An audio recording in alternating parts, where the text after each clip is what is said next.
Good morning all of you. स्वागत है आप सभी का आपके अपने YouTube channel study with Ravi में। आज है तारीख 1 जून 2026। तो आज की हम इस क्लास में कवर करेंगे करंट अफेयर के कुछ बेहद इंपॉर्टेंट क्वेश्चन जो आपके एग्जाम और नॉलेज दोनों के लिए बेहद महत्वपूर्ण है। तो चलिए शुरू करते हैं। पहला क्वेश्चन है हमारा, उड़ानों में देरी को कम करने के लिए हाल ही में भारत का पहला स्काई कार्ड सिस्टम किस हवाई अड्डे पर लॉन्च किया गया? तो इसको लॉन्च किया गया है दिल्ली के इंदिरा गांधी इंटरनेशनल एयरपोर्ट पे, जिसको लॉन्च किया गया है। जान लेते हैं ये सिस्टम है क्या।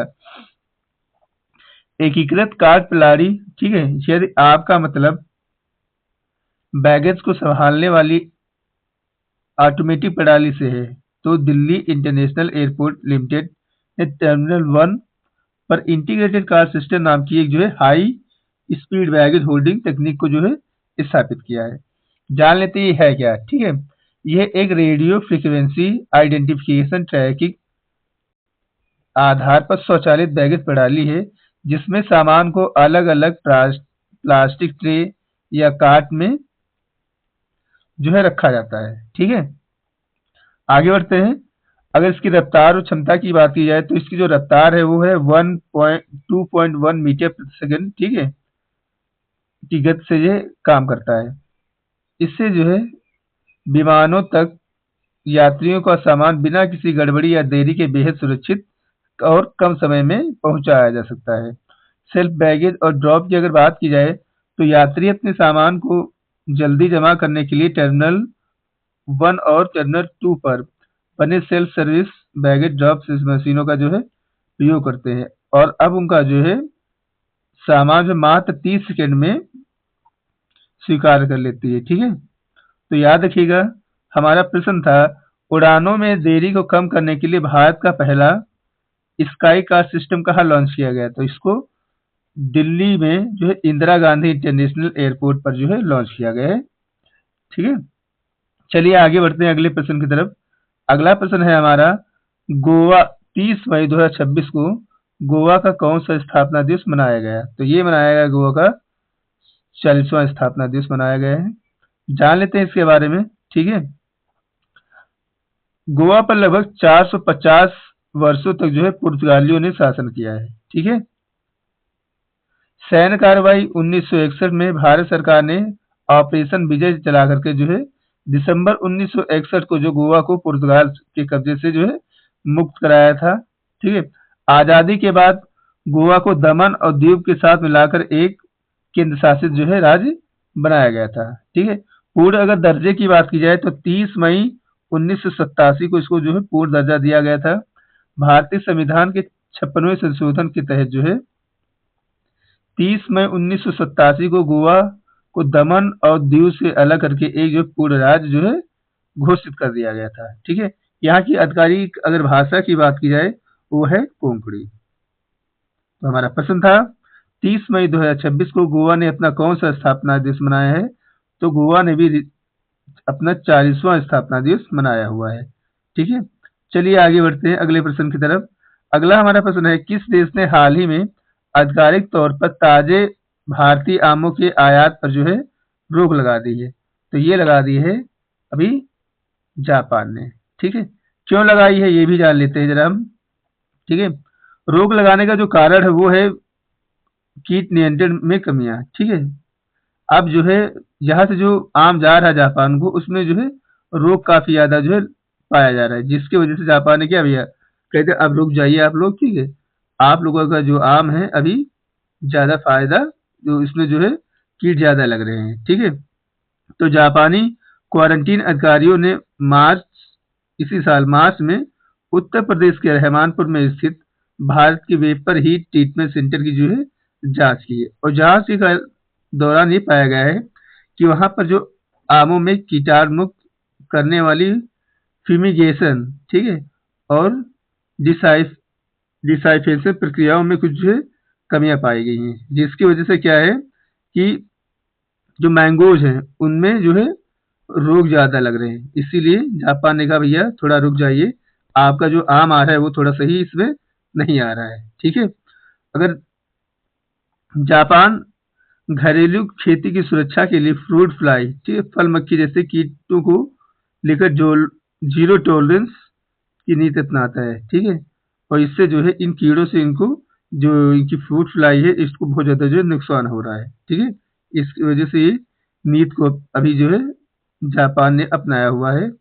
और भारत से जापान निर्यात होने वाली प्रीमियम और सबसे लोकप्रिय किस्में जो है इससे हमारे इंडिया में प्रभावित होंगी, वो हो जाएगी अल्फांसो, केसर, लंगड़ा, बैंगनपल्ली, चौसा और मल्लिका जो है प्रभावित होंगी, ठीक है। ये जो है इंडिया से जापान को भेजी जाती हैं, तो इन ठीक है ये प्रभावित होने वाली हैं। तो यह हमारा प्रश्न था कि किस देश ने हाल ही में आधिकारिक तौर पर ताजे आम के आयात पर रोक लगा दी है, तो इसको लगा दिया है जापान ने। याद रखिएगा, बेहद इंपॉर्टेंट क्वेश्चन है। अगला हमारा प्रश्न है, हाल ही में सेनेगल के प्रधानमंत्री के रूप में जो है किसे नियुक्त किया गया है, तो ये नियुक्त किए गए हैं अहमदु अल अमीनो लो, ठीक है, ये भाई साहब प्रधानमंत्री बन गए हैं कहाँ के, सेनेगल के। जान लेते हैं अब इनके बारे में, ठीक है। अहमदु अल अमीनो लो ने पूर्व प्रधानमंत्री ओस्मान सोनको की जगह जो है ली है, ठीक है। अब वो हटे क्यों हैं, उनका जो कुछ थोड़ा जो वहाँ के प्रेसिडेंट हैं फाय उनके साथ में तनाव और मतभेद के कारण उनको 22 मई 2026 को उनके पद से हटा दिया गया है और उनकी जगह पे अहमदु अल अमीनुल्लाह को, ठीक है, प्रधानमंत्री नियुक्त किया गया है। वे एक वरिष्ठ अर्थशास्त्री, ठीक है, और प्रधानमंत्री पद से पहले वो सेनेगल की central bank of West African state में जो है प्रमुख के रूप में कार्य कर चुके हैं। तो याद रखिएगा, सेनेगल का नया प्रधानमंत्री अहमदु अल अमीनुल्लाह को बनाया गया है, ठीक। चलिए आगे बढ़ते हैं अगले प्रश्न की तरफ। अगला हमारा प्रश्न है, ओमोलोस कमल नामक मेढक की एक नई प्रजाति की भारत के किस राज्य में खोजी गई है, तो इसको खोजा गया भैया नागालैंड में, ठीक है। नई प्रजाति है, जान लेते हैं इसके बारे में।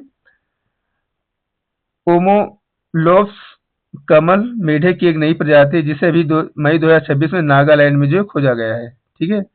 यह मेढक पहाड़ी झरनों और तेज बहती धाराओं में रहने के लिए जाना जाता है और इसे जो है कैस्केड फ्रॉग भी कहा जाता है।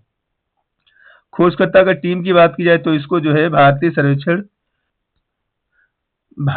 प्राणी सर्वेक्षण शिलांग के वैज्ञानिकों की टीम ने जो है खोजा हुआ है और जिसका नेतृत्व जो है वैज्ञानिक भास्कर सैकिया और विक्रमजीत सिन्हा जी ने किया हुआ है। तो याद रखिएगा, ठीक है, ओमोलोप्स भाई साहब जो है अभी नागालैंड में खोजे गए हैं, ठीक है, ये भाई साहब है, याद रखिएगा।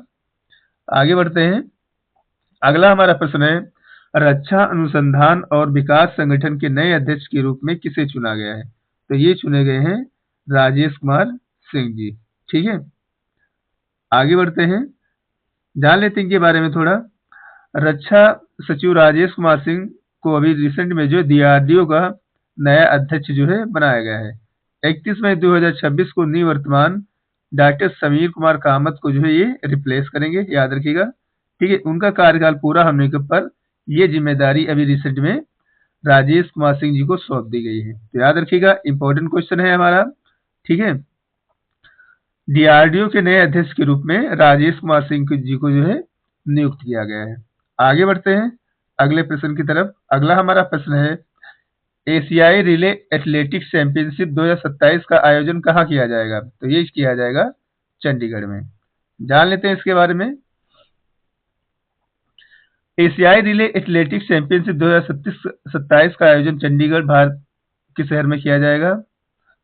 एशियाई एथलेटिक्स एसोसिएशन की परिषद ने आधिकारिक तौर पर भारत इस प्रतिष्ठित महाद्वीपीय प्रतियोगिता की जो है मेजबानी सौंपी गई है। पहला संस्करण अगर इसका बात की जाए तो 2024 में 20 से 21 मई बैंकॉक में किया गया, ठीक है। और पहली बार जो है इसका ये टूर्नामेंट में जो है भारत रिले टीमों ने शानदार प्रदर्शन करते हुए एक गोल्ड और कई जो है सिल्वर जीते हुए थे। और दूसरे संस्करण की अगर बात की जाए वो 2026 में हुआ था, जो अभी चल रहा हुआ है 20 से 21 जून के बीच में होगा, वो शॉकिंग चीन में जो है आयोजित किया जाएगा, याद रखिएगा।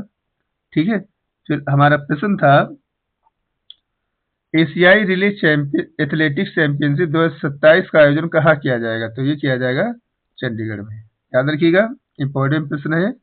आगे बढ़ते हैं, अगला प्रश्न है हमारा इंडियाज फर्स्ट ओलंपिक गोल्ड।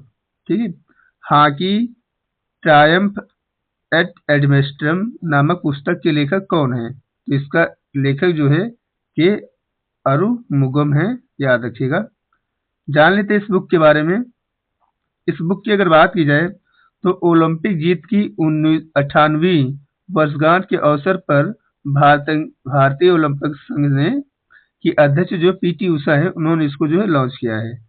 ठीक है, इस किताब में एम्बेसडर 1928 की खिताबी जीत के बारे में जो इसमें दर्शाया गया है, तो याद रखिएगा। ठीक है, India first Olympic gold hockey times and एडजस्टम को जो लेखक है वो है के अरुमुगम। ठीक है, चलिए आगे बढ़ते हैं अगले प्रश्न की तरफ। अगला प्रश्न है हमारा हाल ही में किस देश के पर्वतारोही टायल एंड्रयूस ने केवल 9 घंटे 55 मिनट में माउंट एवरेस्ट फतह करके जो है एक नया स्पीड रिकॉर्ड स्थापित किया है? तो आपका आंसर हो जाएगा अमेरिका। ठीक है, ट्रायल एंड्रयूस की अगर बात की जाए तो ये अमेरिका के भाई साहब रहने वाले हैं। इन्होंने 9 घंटे 55 मिनट में ये, ठीक है, माउंट एवरेस्ट को एक नई स्पीड के साथ जो है फतह करके नया कीर्तिमान स्थापित किया हुआ है। जान लेते हैं इसके बारे में। टायल एंड्रयूस अमेरिका के एक प्रसिद्ध पेशेवर अल्ट्रा पर्वतारोही और एंड्रयूस एथलीट हैं जिन्होंने हाल ही में मई 2026 में माउंट एवरेस्ट पर सबसे तेज चढ़ाई करने का जो विश्व रिकॉर्ड बनाया हुआ है। ठीक है, tile Andrews Everest base camp से दुनिया की सबसे ऊंची चोटी को मात्र 9 घंटे और 55 मिनट में जो है पूरा कर लिया है। इन्होंने वर्ष 2003 में स्थापित किए गए नए रिकॉर्ड को, जिसको स्थापित किया था नेपाल के पर्वतारोही हालका कंपा गीलू शेरपा ने, ठीक है, उसको ध्वस्त कर दिया है। उन्होंने जो यह रिकॉर्ड 10 घंटे के अंदर जो है स्थापित किया हुआ था, तो याद रखिएगा। ठीक है, 9 घंटे 55 मिनट में माउंट एवरेस्ट को फतह करने का रिकॉर्ड जो है वो बनाया है टायलर एंड्रयूस ने। कहाँ के रहने वाले हैं? तो ये भाई साहब अमेरिका के रहने वाले हैं। ठीक है, डोनाल्ड चच्चा के देश से आते हैं, याद रखिएगा। चलिए आगे बढ़ते हैं। अगला हमारा प्रश्न है हाल ही में आयोजित प्रतिष्ठित स्क्रिप्ट नेशनल स्पेलिंग बी 2026 का खिताब किस भारतीय अमेरिकी छात्र ने जीता हुआ है? तो इसको जीता हुआ है भैया श्रेया पारिक ने। अब जान लेते हैं इसके बारे में थोड़ा डिटेल में। ठीक है, अभी स्क्रिप्ट नेशनल स्पेलिंग बी 2026 का खिताब जो है कैलिफोर्निया के 14 वर्षीय भारतीय मूल के छात्र श्रेय पारिक ने जो है जीता हुआ है। उन्होंने 90 सेकेंड के अंदर, ठीक है, 32 सही शब्दों की स्पेलिंग सही बताकर जो उन्होंने ये इतिहास रचा हुआ है। ठीक है, यह 2022 में जो शुरू हुए शूट आउट फॉर्मेट का अब तक का सबसे बड़ा स्कोर है।